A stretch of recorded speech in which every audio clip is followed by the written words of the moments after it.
അമ്മയുടെ കയ്യിൽ എന്നാണ് പപ്പയ്ക്ക് മനസ്സിലാവുന്നില്ലോ. ഓ കൊച്ച പപ്പ മറന്നു പോവാന്നേ. കൊച്ച് അച്ഛൻ്റെ കയ്യില് നവക്കുട്ടി. നവക്കുട്ടി അല്ലാതാരാ? ആ കൊച്ചമ്മയുടെ കയ്യിലല്ലേ?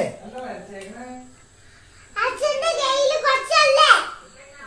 കയ്യിൽ കൊച്ചുണ്ടാവണ എങ്ങനെയാ? ഏതാ അമ്മയുടെ കയ്യിൽ കൊച്ചുണ്ടോ? ആ കൊച്ച് കൊച്ച് കൊച്ചാണ്.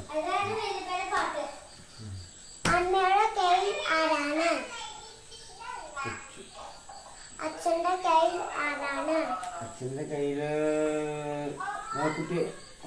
ഓ കൊച്ച് കൊച്ച് കൊച്ച് കൊച്ച്. അപ്പൊ പാപ്പ എപ്പോഴും മറന്നു പോവാന്നേ.